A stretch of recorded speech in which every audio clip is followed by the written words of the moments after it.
Moi, Alain Gabriel, j'ai percé le mystère qui entoure le livre de l'Apocalypse. J'ai découvert que derrière les scènes effroyables qui sont écrites, il y a, bien caché, le plan d'assemblage d'une structure agissante extraordinaire, permettant de ressentir des sensations physiques et psychiques extrêmement bienfaisantes et porteuses d'espoir.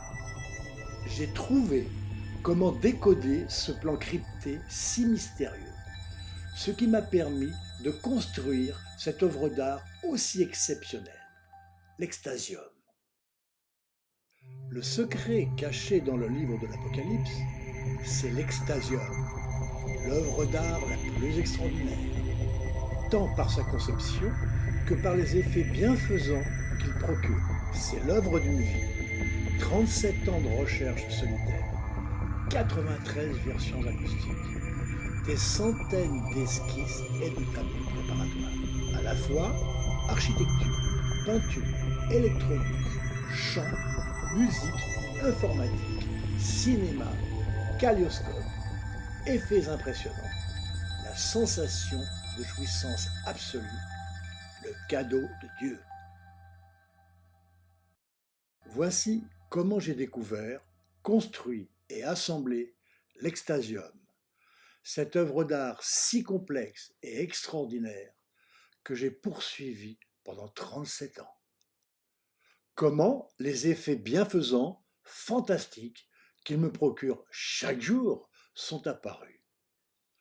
Comment il m'a apporté de nombreuses révélations porteuses d'espoir concernant les questions fondamentales qui se posent à l'humanité.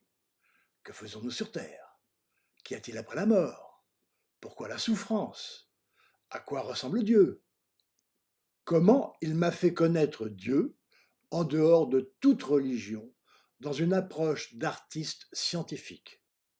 Je peignais des paysages cosmiques d'un autre monde, dans un esprit proche de la fin du film 2001, l'Odyssée de l'espace. Quand j'ai eu l'idée de faire vivre mes tableaux, en animant par de la musique des compositions lumineuses placées derrière la peinture. J'utilisais des petites lampes colorées et des modules électroniques que j'achetais en kit dans le commerce. Dès le premier tableau, le résultat fut très impressionnant et m'incita à continuer dans cette voie. Pour rendre plus captivant le spectacle et mieux l'intégrer à la musique, j'ai conçu un système modulaire électronique qui m'a permis d'introduire les mouvements de lumière. Alors, je suis allé de découverte en découverte. 1. D'abord, j'ai découvert que les compositions de lumière colorée devaient être centrées et géométriques, que certains rapports de couleurs, que certains mouvements faisaient plus d'effet que j'expérimentais sur mes spectateurs qui m'ont servi de cobaye sans qu'ils le sachent. Au point que j'ai eu l'intuition que si je poussais à l'extrême cette relation entre ces formes de lumière, les mouvements produits par la musique et le pilotage contrôlé par le système modulaire électronique que j'avais conçu, qu'il devrait y avoir un tableau plus captivant que n'importe quoi d'autre. Une idée folle apparemment. Ce fut l'objet de ma si longue quête qui m'a fait vivre une aventure mystérieuse qui a duré 37 ans et dont l'aboutissement est encore plus merveilleux que tout ce que j'avais imaginé ou pressenti. On parle depuis longtemps d'hypothétiques liens entre la musique et la peinture, c'est-à-dire la lumière. Et j'avais trouvé un lien entre la lumière, la musique et l'électronique. C'est ce qui m'avait permis de réaliser de nombreux tableaux dits électroniques dont l'apparence s'est transformée au fur et à mesure de l'avancée de mes découvertes par rapport au lien avec la musique. 2. J'ai découvert aussi que leur spectacle agissait fortement sur les spectateurs et qu'ils en ressentaient un profond bien-être durable, augmentant au fur et à mesure de l'avancée de mes recherches. 3. J'ai découvert qu'en améliorant la qualité du système de son reproduisant la musique, on avait la sensation de pénétrer davantage dans le tableau, ce qui m'a entraîné dans la recherche de systèmes de son de plus en plus sophistiqués. 4.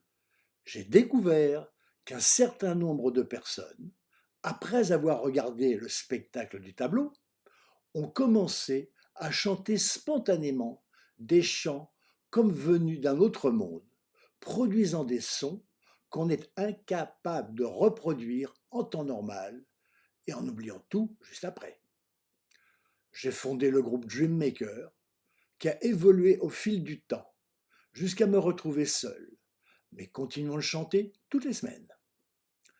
J'ai pensé qu'il fallait faire connaître cette étrange et belle musique le plus fidèlement possible, ce qui m'a entraîné à m'attaquer à l'acoustique de la pièce. Ce fut très long et difficile pour enfin aboutir à la 93e version de la salle. L'aspect visuel, dicté uniquement pour des raisons acoustiques, produit déjà un effet très relaxant rien qu'en entrant dans l'extasium. 5. J'ai découvert le plan d'assemblage des effets lumineux que j'avais mis au point dans mes tableaux électroniques et que je n'arrivais pas à mettre en place. Dans le livre de l'Apocalypse, dernier livre de la Bible, écrit il y a près de 2000 ans, sous des formes imagées, anthropomorphisées et même animalisées, je retrouvais les compositions de pure lumière géométrique que j'avais imaginées. Comme je n'avais aucun autre fil conducteur, j'ai décidé de suivre ce que le texte me disait. Mais il était très difficile à comprendre, car je me suis aperçu qu'il était crypté et qu'il fallait une clé pour en comprendre le code. Et cette clé ouvrant la compréhension de ce texte, je l'avais déjà trouvée.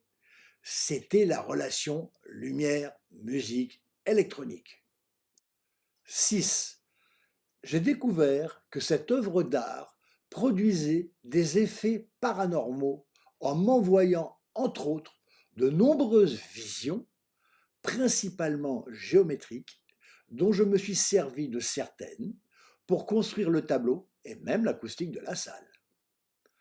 Elle m'a même transmis ces révélations si importantes que j'ai décrites en détail, ainsi que les étapes de cette recherche, dans un livre que j'ai intitulé Le secret de l'Apocalypse, Extasium, qui se décline en 7 volumes. 7. Mais une autre découverte, acoustique celle-là, a été stupéfiante. Je me suis aperçu que la qualité de son que j'avais mise au point, en conjonction avec la vue du tableau, représentant la première phase du livre de l'Apocalypse, agissait sur le cerveau en excitant le centre du plaisir. Celui-ci génère alors des ondes qui établissent une connexion avec une autre dimension d'où surgit un flot d'énergie extrêmement bienfaisante qui m'inonde tout le corps. Cela me donne la sensation de faire l'amour avec l'énergie divine et de ressentir un bonheur au-delà de tout.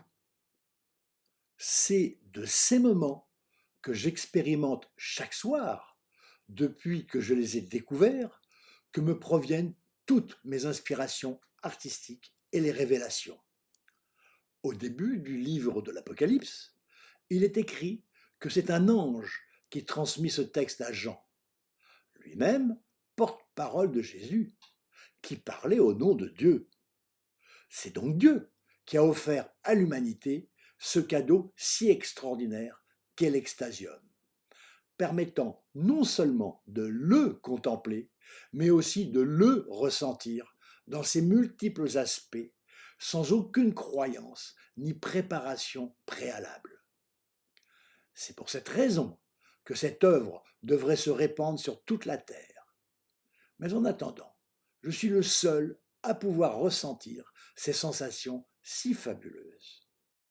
Heureusement, l'Extasium a produit un spectacle agissant fortement qui peut s'exporter sur tous les supports numériques et même dans les salles de cinéma. Le kaléidoscope, mot grec signifiant voir la beauté. C'est un tableau cinéma qu'on peut contempler comme un autre spectacle et ressentir déjà un grand bien-être. Je vous invite à présent à contempler la trilogie intitulée Behind the Wall, derrière le mur, que l'Extasium m'a fait réaliser. Il y aura un temps de silence entre chaque partie et à la fin. N'hésitez pas à fermer les yeux et à vous laisser aller. Dans ce spectacle, l'important n'est pas ce qu'on voit ou entend, mais ce qu'on ressent. Et les effets les plus intenses se passent dans le silence qui suit. Après la séance, rejoignons-nous sur mon site extasium.fr. Je me ferai un plaisir de répondre à toutes vos questions.